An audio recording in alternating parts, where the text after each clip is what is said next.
Hema Reddy Mallamma bank 8.75 lakh ಲಾಭ.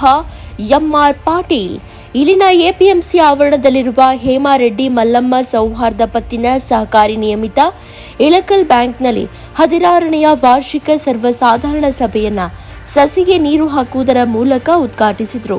ಬ್ಯಾಂಕಿನಲ್ಲಿ ಷೇರುದಾರ ಮಕ್ಕಳು ಶಿಕ್ಷಣ ಕ್ಷೇತ್ರದಲ್ಲಿ ಸಾಧನೆ ಮಾಡಿದವರನ್ನ ಗುರುತಿಸಿ ಸನ್ಮಾನಿಸಿದರು. ಬಾಗಲಕೋಟೆ ಜಿಲ್ಲೆಯಲ್ಲಿಯೇ ಅತಿ ವೇಗವಾಗಿ ಅಭಿವೃದ್ಧಿ ಹೊಂದಿದ ಬ್ಯಾಂಕುಗಳಲ್ಲಿ ನಮ್ಮ ಹೇಮಾರೆಡ್ಡಿ ಮಲ್ಲಮ್ಮ ಬ್ಯಾಂಕ್ ಮಾದರಿಯಾಗಿದೆ ಎಂದು ಬ್ಯಾಂಕ್ ಅಧ್ಯಕ್ಷರಾದ ಎಂಆರ್ ಪಾಟೀಲ್ ಹೇಳಿದರು.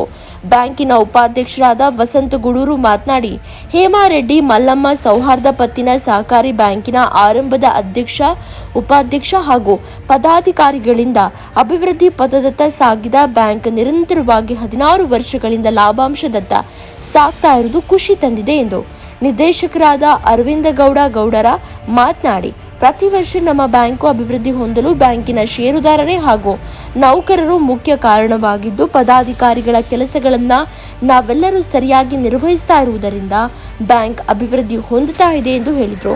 ವೇದಿಕೆ ಮೇಲೆ ನಿರ್ದೇಶಕರಾದ ಬಸವರಾಜ ನಾಡಗೌಡ, ರಮೇಶ್ ತಳವಾರ, ಮಲ್ಲನಗೌಡ ಗೌಡರ್, ಬಸವರಾಜ ಪಾಟೀಲ್, ಅಶೋಕ ಕಂದಕೂರ, ದೇವರಡಪ್ಪ ನಾಗರಾಳ, ನಿಂಗನಗೌಡ ಪಾಟೀಲ್, ಸಂತೋಷ್ ಬಂಡರಗಲ್, ಶಶಿಕುಮಾರ್ ಗೂಗಿಹಾಳ, ಕಂಟೆಪ್ಪ ಲಕ್ಕುಂಡಿ, ಹೇಮಣ್ಣ ಚಲವಾದಿ, ಸುಮಾ ಮಾಕಾಪುರ, ಕಾವೇರಿ ಕವಡಿಮಟ್ಟಿ, ಪೂರ್ಣಿಮಾ ಚಳಗೇರಿ ಇದ್ರು.